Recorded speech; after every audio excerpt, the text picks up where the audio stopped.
bersama kami di Suara Jakarta dan saat ini saya akan mewawancarai Wakil Wali Kota Bogor yaitu Bapak Dedi Arahim untuk mengetahui seberapa efektifkah sebenarnya penerapan PSBB ini.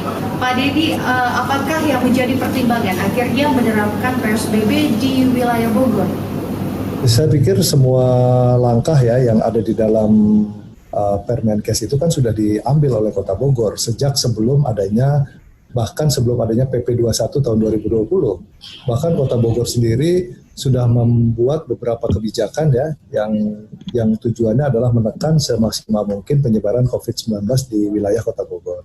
Nah, dengan kita mengikut sertakan diri dalam PSBB ini artinya ada satu kepastian hukum atau cantolan hukum bagi pelaksanaan kebijakan itu, dan kita bisa melaksanakannya dengan lebih firm ya, artinya ada penindakan, kemudian ada pencegahan, kemudian juga ada sanksi, dan ada juga hal-hal lain yang mengikat yang kemudian bisa kita jadikan sebagai tolok ukur terkait dengan pencapaian langkah yang kita ambil dalam rangka penerapan PSBB di wilayah Bogor. Lalu apa target PSBB di Bogor saat ini, Pak Dedi? Jadi gini, kalau kita mengikatkan diri pada PSBB, ada mekanisme evaluasi, ada mekanisme key performance indicator yang dinilai. Nah, KPI-nya ini adalah menurunnya tingkat penularan atau penyebaran COVID di wilayah masing-masing. Nah, bayangkan Mbak, kita ini kan mengikatkan diri satu ya, kalau ikut PSBB artinya pemerintah daerah harus menanggung atau paling tidak menganggarkan sejumlah uang untuk jaring pengaman sosial. Ya, itu yang paling penting. Kemudian juga apabila tidak tercapai di dalam 14 hari itu, maka ada kemungkinan bisa ditambah lagi. Nah, yang jadi persoalan dengan adanya sektor yang dikecualikan, itu kan membuka celah bahwa pelaksanaan PSBB ini menjadi tidak efektif. Nah, bayangkan 14 hari kemudian ada penilaian, dievaluasi, ternyata penyebarannya malah meningkat. Ya, contoh hari ini Surabaya ya, yang tadinya ini ada peningkatan 119 positif. Luar biasa itu. Nah, ini kita takutkan juga di wilayah Jabodetabek yang saat ini adalah epicentrum. Oleh karena itu, saran kami adalah pertama kemarin itu adalah melaksanakan PSBB yang ketat di seluruh Jabodetabek, bukan hanya parsial. Bahkan usulan kami, usulan Jawa Barat pada awalnya adalah karantina wilayah parsial. Jadi lebih kepada pendekatan penanganan misi kemanusiaan yang lebih solid. Nah, kalau sekarang masih kita pikirkan yang satu ditutup, yang satu masih jalan, yang satu masih terima duit, yang satu tidak terima duit, ini saya pikir tidak efektif. Tetapi apa boleh buatlah, ini adalah selama-lamanya iman, kita sedang melaksanakan misi kemanusiaan dan mudah-mudahan ada hasil yang bisa dicapai. Pak Dedi tadi menyatakan bahwa PSBB ini kemungkinan akan melewati dari 2 minggu. Apakah memang nantinya akan ada diberlakukan perpanjangan PSBB di wilayah Bogor? Ya, kalau tidak berhasil kan misalnya begini, kalau ternyata tidak efektif ya, sektor-sektor yang dikecualikan ini kemudian masih berjalan, kemudian nanti menambah jumlah COVID positif, kan artinya sasaran dari pelaksanaan PSBB ini kan tidak tercapai. Akibatnya apa? Akibatnya kan diperpanjang. Kemudian apa akibat diperpanjang? Pemerintah harus menanggung biaya sosialnya. Nah, biaya sosial ini kan kita punya keterbatasan. Dalam kondisi seperti ini kita tidak punya uang, tidak ada pemasukan. Pemerintah sangat terbatas. Pemerintah pusat sendiri juga terbatas. Pemerintah provinsi terbatas. Nah, ini yang kita khawatirkan. Jadi seberapa lama penerapan PSBB ini, kemudian seberapa efektif, dan kemudian seberapa besar yang harus ditanggung oleh pemerintah, dan seberapa besar kemampuan pemerintah menanggung, sampai berapa lama. Kan tidak bisa selamanya. Kalau bisa ya cuma 2 bulan selesai, habis itu kembali normal, pencapaian tercapai dan kita bisa cabut PSBB. Ya, selanjutnya Pak Dedi, hingga per hari ini apakah sudah sesuai target yang diharapkan dengan penerapan PSBB? Ya, inilah ya, kadang masyarakat ini masih coba-coba, kemudian juga dunia usaha yang di sektor yang tidak dikecualikan juga masih mencoba-coba. Ya begitulah, karena memang kesadarannya belum ada. Perlu diingatkan lagi selain tadi ya masalah konsekuensi biaya yang harus ditanggung, kan ini ada konsekuensi kesehatan nanti kan, ada konsekuensi jiwa yang melayang. Nah, jadi selama tidak ada kesadaran masih memikirkan diri sendiri, ya ini seperti ini. Bayangkan Mbak, kami ya pemerintah daerah itu kan sudah menandatangani semacam surat keputusan bersama untuk penutupan sebuah proses peribadatan oleh umat. Kan dahsyat itu. Mestinya kenapa yang dilarang itu adalah masjid? Mestinya kan pasar dulu, mestinya kan kereta api dulu, mestinya kan yang lain-lain dulu kan gitu kan, baru belakangan baru masjid. Nah kalau sekarang kita sudah mencapai ke posisi itu, tapi ada pengecualian-pengecualian. Jadi terjadilah ketidakadilan. Ya, jadi misalnya tadi kalau memang kita mau laksanakan dalam 2 minggu, ya 2 minggunya stop semua.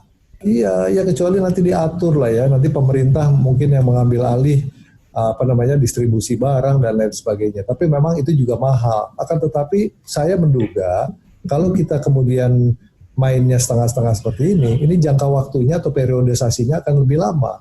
Itu yang kita takutkan, itu aja. Lalu untuk pelayanan masyarakat dan bank, apakah hingga saat ini masih buka atau justru ditutup? Ya, saya sampaikan, kita mau menghibur siapa sekarang? Ya, sekarang kan tadi saya bilang, ini yang kita pertaruhkan adalah nyawa manusia. Jadi kalau memang kita masih bermainnya setengah-setengah, ya kita nanti akibatnya akan lebih mahal. Oleh karena itu, kita coba evaluasi ya beberapa hari ke depan, paling tidak 14 hari ke depan, mudah-mudahan belum terlambat, dan kalau boleh, nanti di peraturan PSBB itu yang dikecualikan harus semakin dikurangi. Jadi jangan seperti sekarang, ada beberapa sektor besar yang masih berjalan, kemudian sektor besar lainnya tutup. Nah, sementara sektor besar lainnya ini juga berdampak berimplikasi pada pendapatan daerah. Jadi ya, kita lihatlah, kalau memang main-main ya hasilnya juga saya pikir tidak akan efektif. Apakah ada sanksi yang tegas yang akan diberikan bagi perusahaan-perusahaan ataupun pedagang-pedagang yang masih ngotot untuk membuka, untuk tetap mempekerjakan karyawannya pada saat PSBB yang telah diterapkan saat ini, Pak Denny? Kalau kita lakukan ada 11 titik checkpoint ya, rata-rata sih kita lebih kepada sisi sosialisasi dulu kepada masyarakat, meskipun masyarakat sebagian besar sudah memahami. Hanya mobilitas antar wilayah ini yang jadi kendala kita. Kan Bogor ini juga lintasan dari luar kota ya, dari Cianjur, dari Sukabumi, kemudian juga dari daerah barat itu dari Jasinga, dari Luwiliang, dari Pandeglang.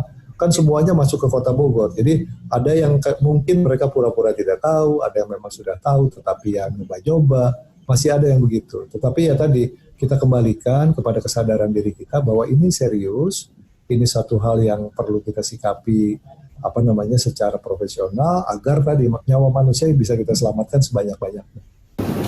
Lalu bagaimana dengan angkutan umum, misalnya angkot atau bis di wilayah Bogor sendiri? Masih berjalan ya pelayanan publik yang kan dikecualikan. Ada perbankan, ada medis, ada distribusi, ada bahan pokok, ada ada industri strategis. Masih banyak yang dikecualikan. Oleh karena itu tetap ya ke depan mungkin harus dikurangi yang dikecualikannya supaya lebih efektif. Ya nanti kita akan pakai beberapa mekanisme ya, mulai dari teguran, kemudian juga ada tipiring ya, tindak pidana ringan, sampai dengan pencabutan izin usaha. Nanti kita akan evaluasi. Pak Denny, kegiatan belajar PJJ apakah akan sampai 29 Mei? Ya semua sudah mengeluh, Mbak. Jadi nggak bisa hanya satu, kan ada Organda, ada Gapensi, ada HIPMI, ada IWAPI, semuanya juga kan sama. Nah jangan kita sepotong-sepotong tadi. Mana yang mau kita hibur, kan gitu kan? Sekarang ini mana yang mau kita hibur? Ojol mau dihibur, ya sekarang kita sedang menghibur ojol. Sementara tua renta tidak berdaya di dalam kampung tidak kita perhatikan misalnya, kan itu nggak adil. Makanya kalau mau ya kita dalam waktu yang tidak terlalu lama kita implementasikan untuk semua tanpa ada pengecualian dalam waktu yang tidak terlalu lama, sehingga anak sekolah bisa sekolah kan gitu kan. Sekarang anak sekolah itu kan sudah berkorban cukup lama. Nah jadi saya minta kepada pelajar mahasiswa, kalau masih ada yang masih warawiri kesana kemari, tegur aja. Semakin banyak yang warawiri, semakin lama mereka ada di rumah. Ya kita realistis aja lah. Ya kita realistis, kebencanaan ini juga waktunya nggak mungkin dalam waktu yang pendek, kemudian kita harus menyelamatkan generasi muda, dan saya pikir dengan mekanisme, apalagi ada penghapusan UAN, kemudian juga ada sistem pembelajaran digital online, kita manfaatkan itu semaksimal mungkin supaya mereka para pelajar yang paling mungkin kita selamatkan.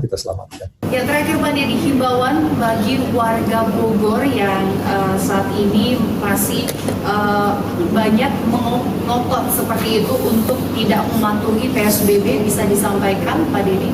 Ya, jadi rumah sakit di Bogor ada 22, tetapi yang bisa menangani COVID hanya 3. Jadi dengan keterbatasan inilah yang tadi saya sampaikan. Yang paling penting bukan masalah kuratif, tetapi masalah preventif. Jadi tolong semuanya memahami ya, bahwa Indonesia ini tidak mampu kalau semuanya ditangani secara kuratif. Jadi oleh karena itu, yang paling penting adalah pelaksanaan pencegahan dari sekarang. Kalau jumlah sekarang meningkat terus ya, ada 55 positif ya di Bogor, dan yang sudah meninggal ada 10 dari yang positif, kemudian ada 18 yang dari PDP. Jadi angka ini sangat mengkhawatirkan, dan saya pikir ini harus kita sikapi dengan langkah-langkah yang tepat. Ya baik, terima kasih Bapak Dedi Arahim selaku Wakil Wali Kota Bogor atas informasinya. Dan demikianlah pemirsa wawancara kami bersama Wakil Wali Kota Bogor Dedi Arahim. Saya Gismi Sitangga pamit undur diri. Terima kasih atas perhatian Anda dan sampai jumpa.